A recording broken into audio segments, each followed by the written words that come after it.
ஸ்ரீமதே ராமானுஜாய நமஹா. நமஸ்காரம். பாரம்பரியாவின் திருப்பாவை சேவித்தல் என்ற இந்த முயற்சியில் இன்று நாம் சேவிக்கப் போவது கோதாஸ்துதியிலிருந்து 12வது பாடலும் திருப்பாவையிலிருந்து 12வது பாசுரமும். பிராயேண தேவி பவதி வ்யபதேஷ யோகாத் கோதாவரி ஜகதிதம் பயசா புனீதே யஸ்யாம் சமேத்ய சமயேஷு சிரம் நிவாசாத் பாகீரதி பிரபிருதயோபி பவந்தி புண்ணியாக. இதனுடைய விசேஷ அர்த்தங்களை பார்க்கலாம். கோதாவரி அடைந்த பெருமை இதில் சுவாமி தேசிகனால் மிகவும் பெருமையாக பேசுகிறார்.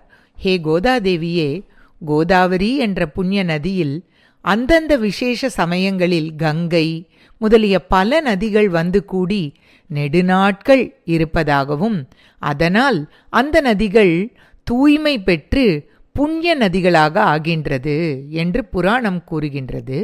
இதற்கு என்னடா காரணம் என்று பார்த்தபோது அது இப்படி உன் பெயரை தாங்கியபடிக்கே அதனாலேயே அனைத்து நதிகளின் பாபத்தை போக்கி புண்ணிய நதிகள் என்ற பெயரும் பெறச் செய்து இந்த பாவங்கள் ஒன்றும் தன்னை அண்டாத வண்ணம் இப்படி இருப்பது உன்னுடைய பெயரான கோதாவரி என்ற கோதா என்ற தன் பெயராக கொண்டமையே போலும் என்று புரிகிறது அப்படின்னு சொல்லி உன்னுடைய பக்கம் இருந்த தாசத்துவம் அதனாலன்றோ அதற்கும் இவ்வளவு புனிதம் கூடியது கோதே என்று வியக்கிறார் இதில் சுவாமி தேசிகன். இப்பொழுது நாம் பாசுரம் சேவிக்கலாம். கனைத்திளம் கற்றெருமை கண்ணுக்கிறங்கி நினைத்து முலை வழியே நின்னு பால் சோர நனைத்தில்லஞ்சேராக்கும் நற்செல்வன் தங்காய் பனித்தலை வீழனின் வாசற்கடை பற்றி சினத்தினால் தென்னிலங்கை கோமானை செற்ற மனத்துக்கினி யானை பாடவும் நீ வாய்த்திரவாய் இனித்தான் எழுந்திராய் ஈதென்ன பேருரக்கம் அனைத்தில்லத்தாரும் அறிந்தேலோரெம்பாவாய். இப்பொழுது இந்த பாசுரத்தின் விசேஷ அர்த்தங்களை சேவிக்கலாம். இந்த பாசுரத்தில் பகவத் கைங்கரியமே உன்னுடைய கடமையை விட உயர்ந்தது என்றும் தன் குடும்ப வாழ்வில் பொருள் சுற்றம் சார்ந்த கடமையை சிறிது செய்ய தவறியது போல தோன்றினாலும் அவன் குற்றம் புரிந்தவன் ஆகமாட்டான் என்பதுமே கோதையினால் சொல்லப்படுகிறது. 11வது பாசுரமான கற்றுக்கரவை கணங்கள் பல கரந்து என்ற பாசுரத்தில் கோவலர்கள் அல்லது இடையர்கள் கற்று கரவை கணங்கள் கணங்கள் பல கரவை கணங்கள் கரந்து என்று அவர்களுடைய ஸ்வதர்மம் அதாவது கர்மயோகத்தின் அவசியம் குறிப்பால் உணர்த்தப்பட்டது. இந்த பாசுரத்தில் கனைத்திளம் கற்றெருமை கண்ணுக்கு இறங்கி இதில் நினைத்து முலை வழியே நின்னு பால் சோர நனைத்தில்லம் சேராக்கும் நற்செல்வன் என்று இந்த நற்செல்வன் என்பவன் இந்த நினைத்து முலை வழியே நின்று பால் சோறும் இந்த பசுக்களை கரவாமையால் அதாவது அது அவனுடைய ஸ்வதர்மம் செய்யாமல் இருந்தாலும் நற்செல்வன் என்பதனால் இவன் பகவத் கைங்கரியமோ பாகவத கைங்கரியத்திலோ ஈடுபட்டிருக்க வேண்டும். இது சோம்பேறித்தனத்தினால் அல்ல, பகவத் பாகவத கைங்கரியத்தின் உயர்வே முக்கியம் என்று ஆண்டாள் இதில் சொல்கிறாள்.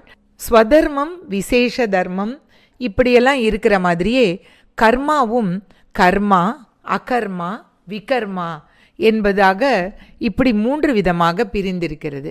என்ன என்று பார்க்கலாம். கர்மா என்றால் கடமை அல்லது ஸ்வதர்மம் என்று எடுத்துக்கொண்டால் செய்ய வேண்டியது, விதிக்கப்பட்டது, டியூட்டி, ரெஸ்பான்சிபிலிட்டி இதெல்லாம் கர்மா அப்படின்னு சொல்லலாம். அப்போது அகர்மா என்பது செய்யணும் ஆனால் செய்யாமல் இருக்கிறது, அது அகர்மா.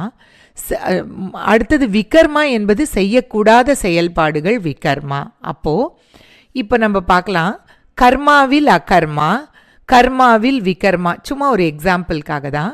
இப்போ கர்மாவில் அகர்மா என்னன்னா, நாம் செய்ய வேண்டியது ஸ்வதர்மம் தான், ஆனால் அதை நான் ஸ்ரத்தை இல்லாமல் செய்யும்போது அது கர்மாவில் அகர்மா என்று தைத்திரிய உபனிஷத் சொல்லுகிறது. இப்போ கர்மாவில் விகர்மா எப்படின்னு பார்க்கலாம். நம்ம தானம் கொடுக்குறோம், அதில் எதுவும் எதிர்பார்க்காமல் கொடுப்பது கர்மா இல்லையா. ஆனால் விகர்மா எப்படின்னாக்க பலன் எதிர்பார்த்து தானம் கொடுப்பது விகர்மா. விகர்மா என்பது என்னது? அதாவது செய்யக்கூடாத செயல்பாடுகள் என்றபடி. இப்படி இந்த பாசுரத்தில் இருக்கிற இந்த நற்செல்வன் இருக்கிறானே, அவன் கனைத்து இளம் கற்றெருமை கண்ணுக்கிறங்கி நினைத்து முலை வழியே நின்று பால் சோற. அது பாட்டுக்கு அது பால் ஊத்தின்னு இருக்கு. நனைத்து இல்லம் சேராக்கும் என்று வீடு முழுக்க சேராயின் இருக்கு. இவனோட டியூட்டி என்னது? பால் கறக்கிறது. ஆனாலும் இதில் நற்செல்வன் என்று கூப்பிட்டதுனால இந்த நற்செல்வன் அங்கே இல்லை, பாகவத கைங்கரியமாக தான் போயிருக்கணும் அப்படிங்கிறதுனால இந்த இடத்துல இந்த கர்மா, விகர்மா, அகர்மாலாம் பார்த்தோம். அப்போது இவன் கண்டிப்பாக பாகவத கைங்கரியமோ பகவானுடைய கைங்கரியத்துக்கோ போயிட்டு தன்னுடைய சொந்த நித்திய கர்மாவை தன் குலச் செயலை கூட செய்யாமலே இருந்தாலும் அவன் அதை சோம்பலினால் விடவில்லை. அதே மாதிரி அதனால் இது வந்து குற்றம் புரிந்ததாக ஆகாது என்று ஆண்டாள் இதில் கூறுவதாக இருக்கிறது. இப்பொழுது இந்த பாசுரத்தோட மீனிங்குள்ளே போகலாம். நம்ம இப்படி கனைத்திளம் கற்றெருமை கண்ணுக்கிறங்கி நினைத்து முலை வழியே நின்று பால் சோற.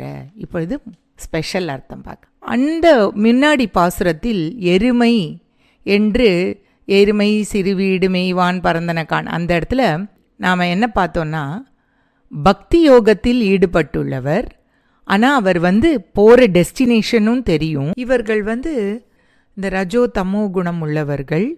இந்த இடத்தில் பக்தி யோகத்தில் ஈடுபட்டு உள்ளவர்கள். அவர்களுக்கு அந்த அளவு அந்த path is not very clear, though the destination is clear. இவர்களுடைய அறிவு ரொம்ப நன்னா இருக்கிறதுனால அவர்கள் இரக்கம் கொண்டு ஜனங்களுக்கு இதுதான் கனைத்திளம் கற்றெருமை கண்ணுக்கு இறங்கி நினைத்து முலை வழியே நின்று பால் சோற. நினைத்து இந்த மாதிரி இவாளுக்கெல்லாம் உதவணுமேங்கிற எண்ணத்தில் முலை வழியே நின்று பால் சோற. அந்த இரக்கத்தோடு எல்லோருக்கும் தத்துவம் அனுஷ்டானம் இவர்களை நன்னா திருப்தி உண்டாகும்படி எம்பெருமானின் அனுபவ ரசத்தை வர்ஷிக்கிறா. இவா அப்படி வர்ஷிக்கிறா. அதை தான் நின்று பால் சோற இவர்கள் வர்ஷிக்கிறார்கள். இதற்கு யாராவது கொள்வார் உண்டா அப்படின்னா தெரியல. கொள்வார் இல்லை, இருந்தாலும் அப்படிப்பட்ட ஒரு பாகவத வீடு அந்த வீடு, இவா போய் நிற்க போகிற வீடு. கனைத்திளம் கற்றெருமை கண்ணுக்கிறங்கி நினைத்து முலை வழியே நின்று பால் சோற. இப்போ அந்த வீட்டோட வாசலில் ஆக்சஸ் இருக்குது, இந்த நாலெட்ஜுக்கு அவ்வளோ ஆக்சஸ் இருக்குது. அதனால் இப்படியா இருக்கிற ஒரு வீட்டில் இந்த இடத்துல எருமை அப்படிங்கிறது இந்த பக்தி யோக நிஷ்டரையே குறிக்கும். இந்த மாதிரி இருக்கிற ஒரு வீடு. அதுக்கப்புறம் நனைத்து இல்லம் சேராக்கும். இந்த நனைத்து இல்லம் சேராக்கும் நற்செல்வன் தங்காய். இதை மட்டும் பார்க்கலாம். இந்த வர்ஷிக்கிற அதனாலேயே அவனை நற்செல்வன் என்கிறார். இந்த நற்செல்வனுடைய தங்கை. அப்போ அப்பேற்பட்ட ஒரு மகானுடைய தங்கை என்றதாலே அவனை போன்ற குணங்கள் உள்ளவள் என்பதாக. இப்போ இது வரைக்கும் பார்த்துட்டோம். இவாத்து வாசலில் இப்போ எல்லா பெண்களும் நின்றுருக்கா. இந்த பெண்ணோட மகத்துவம் என்னென்னா, இந்த அண்ணன் நற்செல்வன். அந்த நற்செல்வன் வீடு எப்படி இருக்குன்னா, கனைத்திளம் கற்றெருமை கண்ணுக்கிறங்கி நினைத்து முலை வழியே நின்று பால் சோற. இந்த இடத்துல நம்ம ஒரு எக்ஸாம்பிளோட புரிஞ்சுட்டா ஈஸியாக இருக்கும். இப்போ சுதா ரகுநாதன் அம்மா வீட்டில் பிறந்த ஒரு எம்எஸ் சுப்புலக்ஷ்மி அம்மா வீட்டில் பிறந்த ஒரு குழந்தைக்கு the knowledge is already available.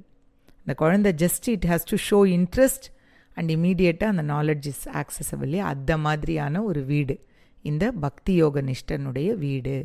அந்த வீட்டில் அந்த விஷயங்களை கிரகித்து கொண்ட நற்செல்வனான ஒரு அண்ணன், அவனுக்கு ஒரு தங்கை, அவனுடைய தங்கை அப்படின்னு இதை நம்ம புரிஞ்சுக்கலாம். இப்போ அடுத்தது பனித்தலை வீழ நின் வாசற் கடை பற்றி.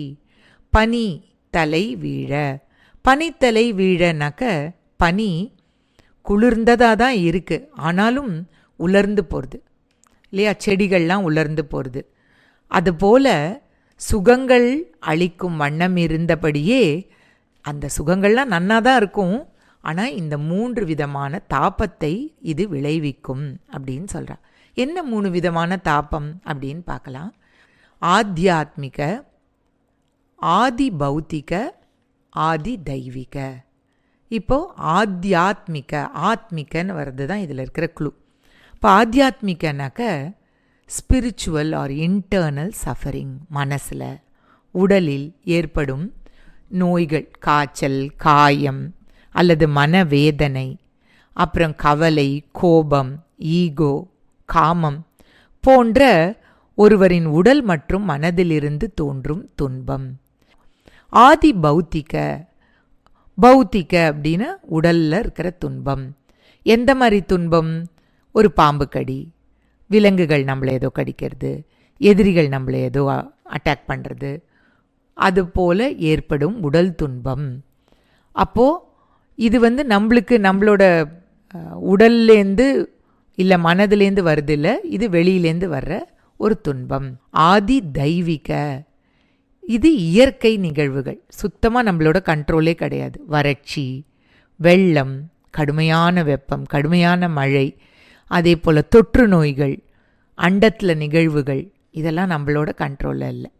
அப்போ இந்த தாபத்ரயம், இந்த வருத்தத்திலிருந்து மீள வைப்பது மனம்தான். மனதில் பகவானுடைய அனுபவம் நிறைந்தால் இந்த தாக்கத்தை நாம் கண்டிப்பாக எதிர்கொள்ள முடியும். இப்போ இந்த இதுக்குள்ள லைனுக்குள்ளே வரலாம். பனித்தலை வீழ நின் வாசற் கடை பற்றி.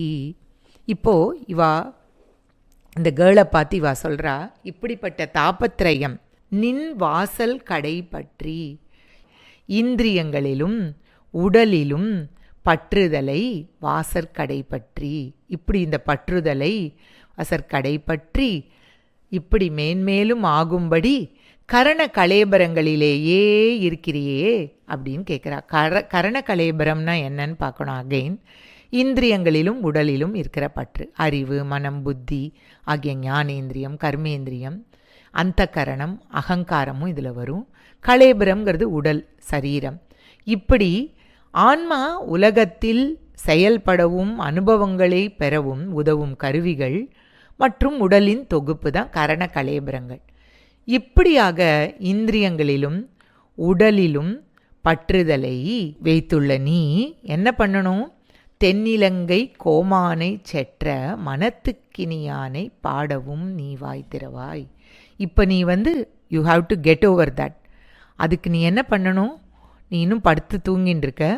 இந்த மாதிரி இந்த தாபத்ரயத்தினால் நீ கண்டிப்பாக நீ பாதிக்கப்பட்டு இருக்கிறாய். அதை தவிர இந்த இந்திரியங்களிலும் உடலிலும் பற்றுதலை, அதாவது பிடிச்சுன்னு இருக்க வாசற்கடை பற்றி இதை பிடித்து கொண்டு இருக்க. ஆக மொத்தம் நீ என்ன பண்ணும்? இந்த இடத்த தாண்டணும்னா, இதுலேருந்து வெளியில் வரணும்னா, தென்னிலங்கை கோமானை செற்ற மனத்துக்கினியானை பாடவும் வாய்த்திறவாய். தென்னிலங்கை கோமானை செற்ற. யார் இந்த தென்னிலங்கை கோமானை செற்ற? ஒரு விதத்தில் பார்த்தா ராமன் இந்த ராவணனை அழித்த, வீழ்த்திய என்றபடி. இன்னொரு விதமாக பார்த்தால் தென்னிலங்கை என்பது தென்னிலம், யமனின் நரகம்.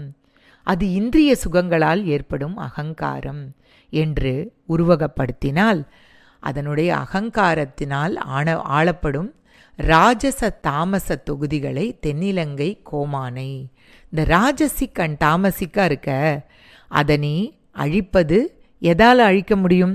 சத்துவகுணம் உள்ள மனதால் மட்டுமே அந்த தாமசிக் அண்ட் ராஜசிக் அந்த பிரகிருதிகளை நாம் எடுக்க முடியும். அப்போது இப்போ நம்ம இங்கே போகலாம். தென்னிலங்கை கோமானை செற்ற மனதுக்கினியானை பாடவும் நீ வாய் திறவாய். இப்படிப்பட்ட மனதுக்கு இனியவனை ஆன பகவானை பாடி போற்றி மனதால் சிந்தித்து நீ சரணாகதி செய்தால் கண்டிப்பாக இந்த தாமச ராஜச குணம் ஓடியே போய்விடும் என்கிறாள். இனித்தான் எழுந்திராய் ஈதென்ன பேருறக்கம். ஸோ இப்போது நீ எழுந்து வா. இப்போ பாரு, உனக்கு க்ளீனாக சொல்லிட்டோம். எப்படி தென்னிலங்கை கோமானை செற்ற மனத்துக்கினியானை, இந்த அகங்காரத்தினால் இந்த ஆளப்படும் ராஜச தாமச குணங்களை விட்டுவிட்டு இதை அழிக்கும் சத்துவகுணம் என்ற மனதுக்கு இனியனை பாடி அதை போற்றி அதை பிடித்து கொண்டு சிந்தித்து சரணாகதி செய்து ராஜச குணம் தாமச குணத்தில் நீ அதை தாண்டி வா என்று கூப்பிடுகிறாள். இனித்தான் எழுந்திரா ஈதென்ன பேருறக்கம். சரி, ஓகே, வா. இன்னும் என்ன தூக்கம்? அப்படின்னு. நற்செல்வன் தங்கை வேற நீ, உனக்கு you have a very good background. அண்ணனே வந்து ரொம்ப நற்செல்வன். அந்த நற்செல்வன் வீட்டு வாசல்லையே வந்து வீடே வந்து ஞானத்தோடு விளங்குகிற வீடு. இந்த வீட்டில் நீ போய் இப்படி படுத்துன்னு இருக்கலாமா? ராஜச தாமச குணத்தோடு சத்துவ குணத்தை எடுத்துக்கொண்டு மனத்தினால் பகவானை நினைத்து வாயினால் பாடி அஞ்ஞானம் விலகி ஞான விளக்காய் தேற்றமாய் எழுந்துவா என்று உரிமையுடன் அதட்டுகிறாள் இதில் கோதை. அதற்காக அனைத்தில்லத்தாரும் அறிந்தேலோர் எம்பாவாய். இப்படி பகவத் அனுபவத்தை வா, எங்களோட வா, சத்துவகுணம் பெருக்கி வா, நம்ம எல்லார்கிட்டையும் நம்ம போய் பகவானுடைய நாமாவை பேசி பாடி எல்லாம் பண்ணி நம்ம வந்து ஏலோர் எம்பாவாய், வெளியில் வா என்று கூப்பிடுகிறாள். இப்படியாக இந்த பாகவதனுடைய தங்கையான நற்செல்வன் தங்காய் இவளை இப்படி எழுப்புகிறாள். இந்த இடத்துல அனைத்தில்லத்தாரும், இது பொய்கை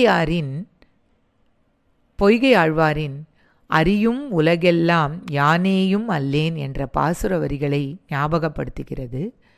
இனித்தான் எழுந்திராய் என்று இவரும் இதே மாதிரியே விம்மினார். பழுதே பல பகலும் போயினவென்று அஞ்சி எழுதேன் என்று விம்மிய பொய்கை ஆழ்வார்.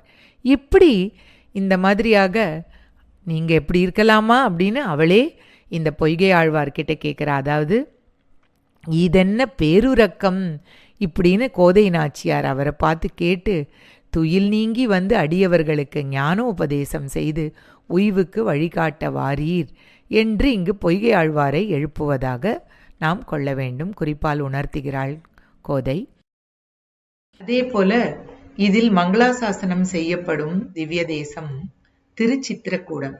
அது வந்து இந்த லைன் சினத்தினால் தென்னிலங்கை கோமானை செற்ற என்பது அந்த ராமரையே சொல்வதாக கொண்டு திருச்சித்திரக்கூடம் அந்த பெருமானையே மங்களாசாசனம் செய்கிறாள். ஆண்டாள் திருவடிகளே சரணம். ஆழ்வார் எம்பெருமானார் ஆச்சாரியன் திருவடிகளே சரணம். கவிதார்க்கிக சிம்ஹாய கல்யாண குணசாலினே ஸ்ரீமதே வெங்கடேஷாய வேதாந்த குரவே நமஹ. சர்வம் ஸ்ரீகிருஷ்ணார்ப்பணம்.